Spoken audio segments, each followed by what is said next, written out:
All right, welcome. So this is Revenue Roadmap, where we talk about sales and marketing for local entrepreneurs. I'm Anthony Karls, president of RocketClicks. So today I'm here with Shea. So last time we talked with Casey, we talked about technical SEO. I mentioned in that video that he's also one of our AI champions here at RocketClicks. So we're gonna be tapping him about that today. So we're just going to introduce the topic. We're going to talk a little bit about it.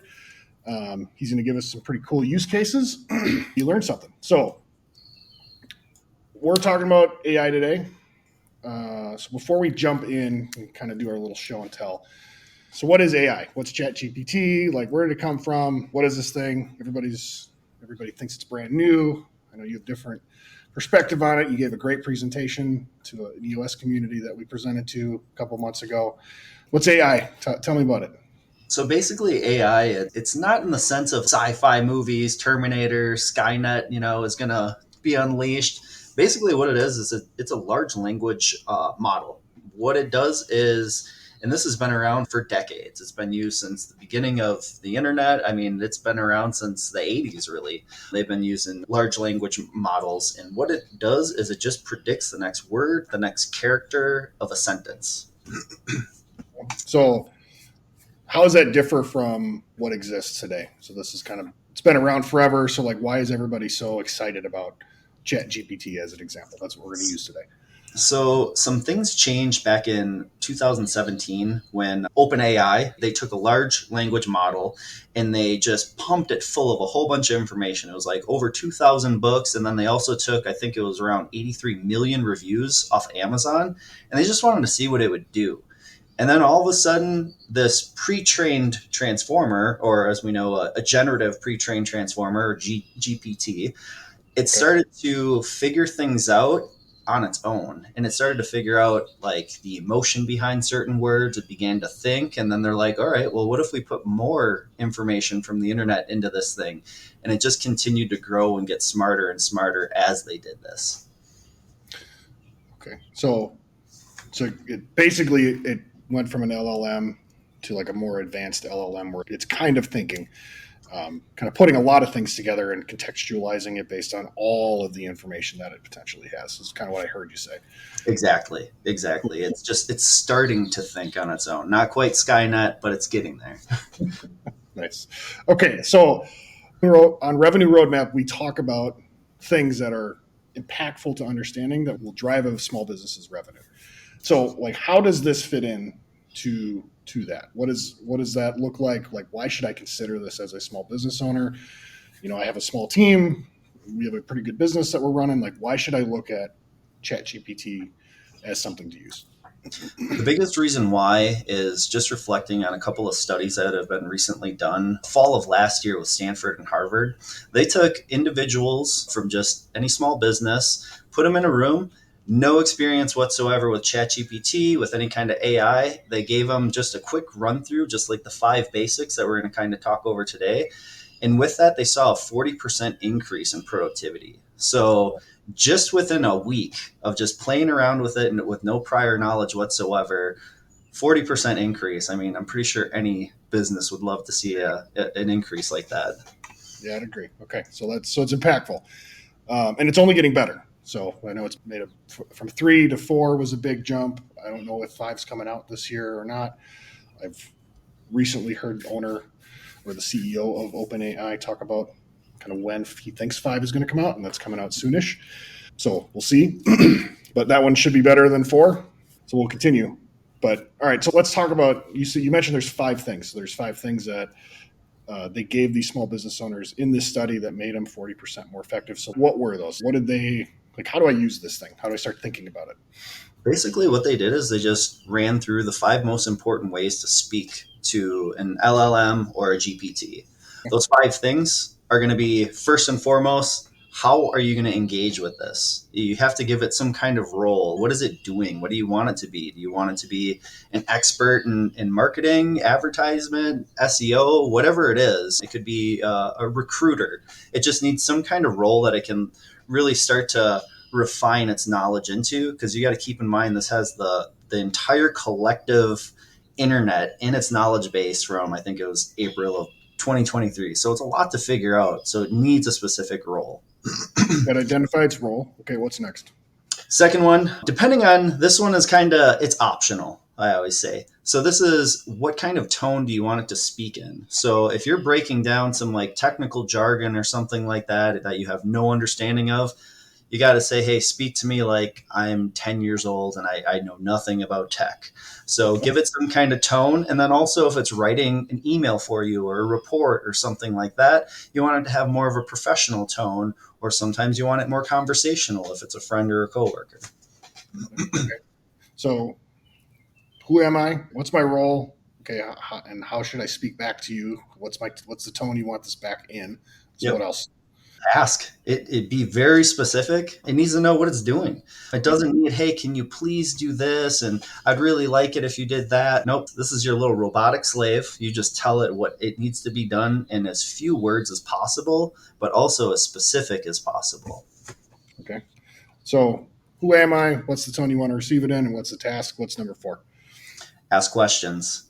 I can guarantee you that the first result is not going to be exactly what you want. If it does, hey, like, you're doing better than me most days. But ask it questions just like it's someone that you're training, someone that's new on the job, someone who's not very familiar with the project that you're working on.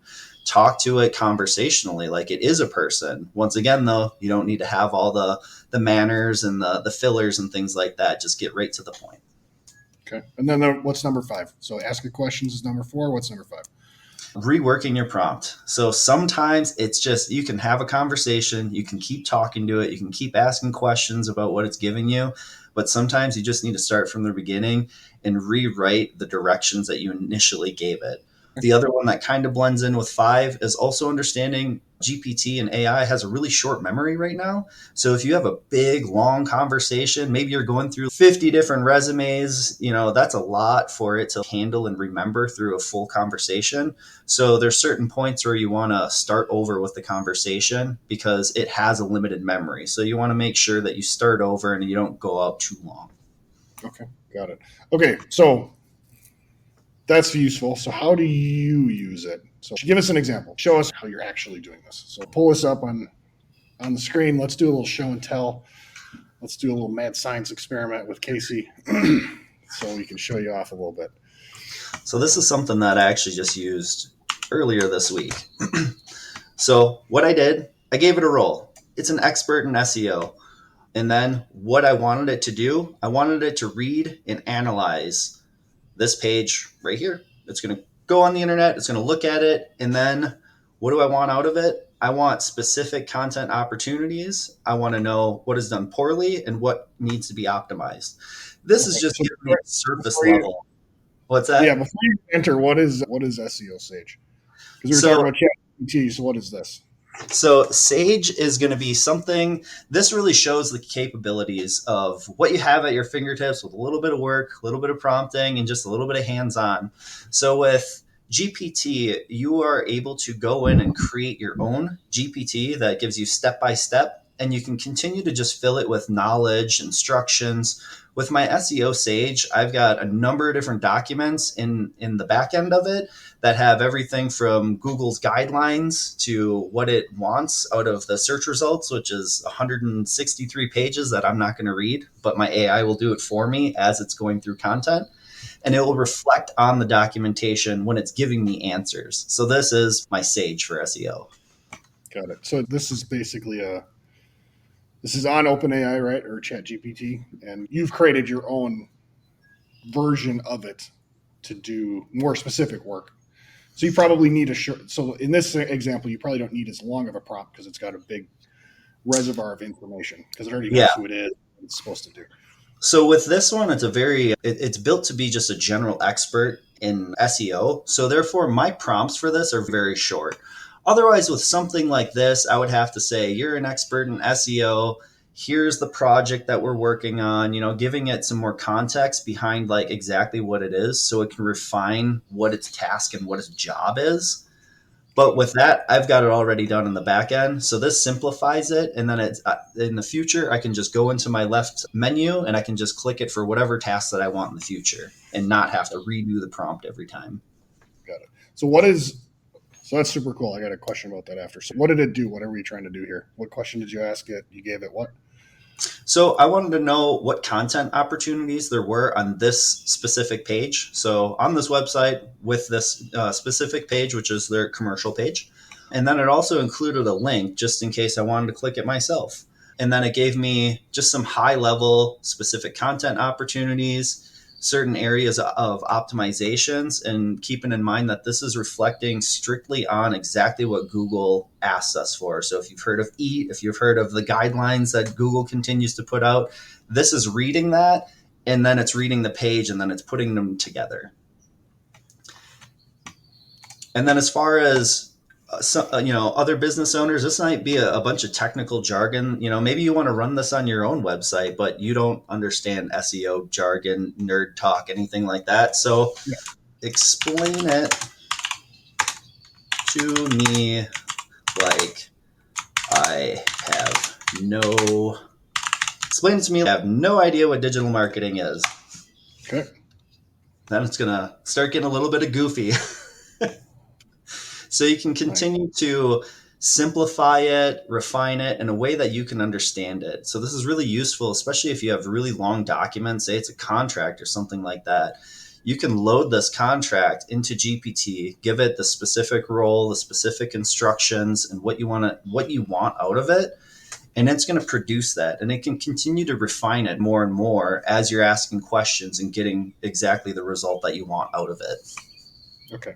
So this example, this is great for you and kind of the work that you do. And you've been able to download your years of information and like your thinking about SEO into this. And then it can basically be your admin assistant for doing some initial research, which is awesome. How would I use this as a business owner? How would I use ChatGPT as a business owner? What's a use case would be like, it's really hard for me to like screen resumes. When I post a job, I get hundreds of resumes. I got to look through all of them. It's a pain in the butt. I don't have time to look through all of them. I'm probably missing stuff that I should be catching. I gave you that as a potential assignment. So how did you think about that based on the documentation we have that we have our own admins run? So like, how can we make that simpler and use ChatGPT to do it? So first and foremost, let's start over and let's go out of my Sage and let's just go with regular GPT-4. One thing you may be asking, GPT 3.5, GPT-4, what's the difference? 3.5, I use that for like maybe organizing some numbers, calculating some things, very simple things. Think of it like a middle school education, where in ChatGPT 4, that's more of it ranks in the top 10 percentile for college graduates. So it passes the bar exam, it passes the medical exam. I like to go with 4, but there is a limit as far as how many times you can use it within a time span, just because it uses a lot of computing power.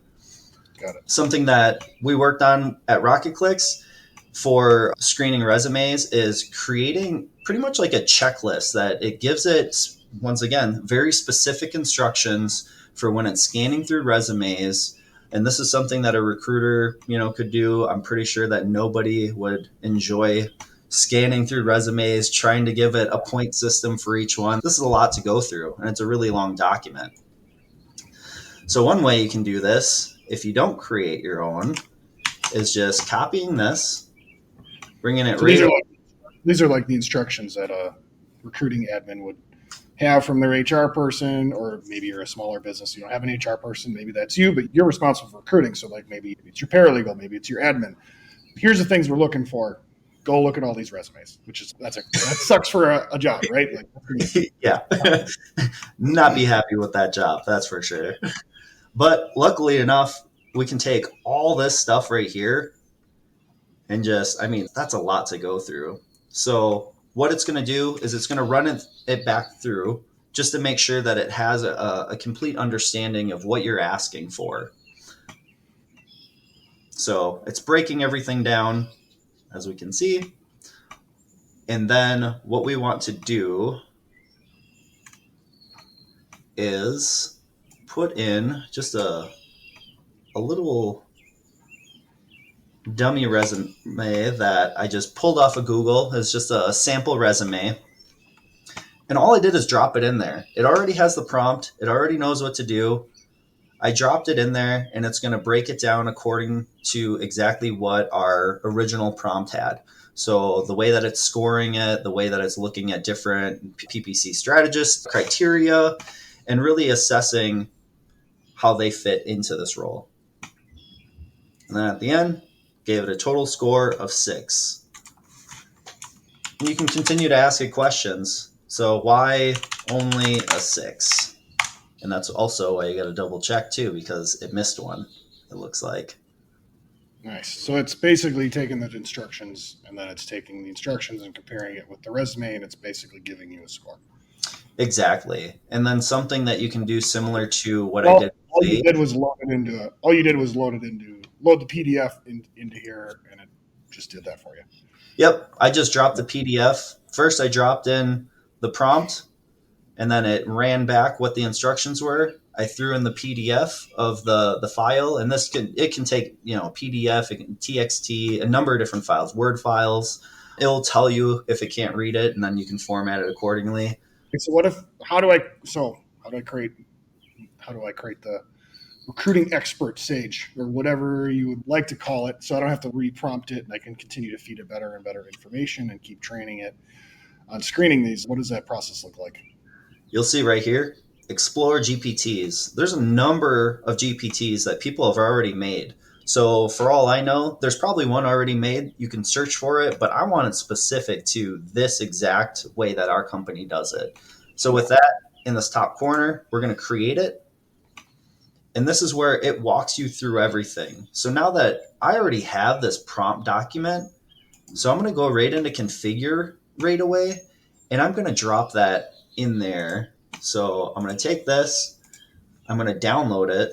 So I'm going to download it into a TXT file just because I don't need to worry about any kind of formatting or something like that. And TXT is a really small file for it. And then we're going to upload. Just going to hit prompts, and then it'll load up in there. And then that's where you go over to the create. Usually what I'll just do is take this first prompt just so it has that recognition right away. And then you're going to put it in here. So this is kind of the 5 steps that we talked about earlier. Exactly. So act as a human resource recruiting specialist, and then breaking down all of the steps. And then you'll see it's updating the GPT. And once it's done updating, you can continue to refine it. You can continue to come back to this. You can save it. You can share it with your coworkers. You can share it with whoever. But it walks you through every step of the way. And then just to test it out too, while it's asking me all these questions that, oh, it's going to make me do it. Yes. So what did it make you do? Making me give it a name. Gives it a name, gives it a picture. It's going to say, is this picture great? I'll say, yes, it's great. Oh, so it suggested a name, and then now it's going to suggest a picture for it. Yeah. Basically, it's going to create the same thing that we saw earlier with your SEO Sage. Yep. So this just has some computer monitor. I have a similar one, but it's some old lady that's in some dark room, because that's what I imagine when I think of someone just scanning. And then this is where it'll just continue breaking things down further and further as you go. Here is where you can test it out on the right-hand side just to make sure that it's operating the way that you want it to. If it doesn't, you go on the left-hand side and refine it further. Tell it exactly what it did wrong. That's something that I find a lot of people don't do, is they're like, it's wrong again. I want blah, blah, blah. And they'll just repeat the prompt in a different way, where you have to, just like a child, you have to point out exactly what happened, what it did wrong, and what you were expecting out of it. So you have to walk it through just like you're training an individual. And then as we can see, all I did is drop in the PDF. I gave it no prompting whatsoever, and it's breaking it all down for me. And then this way, I don't ever have to put in a prompt ever again. I can just open this GPT, drop in a resume. I can drop in several resumes at a time, and it'll go through each one of them. Nice. So it's going to come up and score it. Now, this is basically a new app, a new GPT app that you could use. Yep, awesome. Just created it. So this all works. And then right here, you can share it. You can have only me link. You can even throw it in the store if you feel like it. I'm just going to say anyone with a link, and then it's saved forever. Nice. Cool. Well, this was awesome. This was awesome, Casey. I really appreciate you walking us through this. It seems like there's huge opportunities here. You just kind of have to sit down and think about it a little bit. And I think when I was trained on this, the instructor said you got to do a lot of FAFO. If you want to know what that means, go Google it. You'll find some funny videos. But I think that's honestly what you were talking about, and you just got to keep playing with it and improving it, and you'll see some pretty cool results. So, Yep. appreciate your time and guidance here. Any other last suggestions on thinking about using AI or ChatGPT for our audience here? The biggest thing is use it for everything. Just even if you don't think that you need to, getting used to it, because this is going to be integrated into everything that we touch. So it's going to be everywhere. So getting used to how to use it on a day-to-day basis, but then also keep it simple. The biggest thing that I always see people doing wrong is they overcomplicate the prompt. Just short and as simple as possible, and you're going to get the best results. Awesome. Well, thank you, Casey. Appreciate it. Yeah, thank you.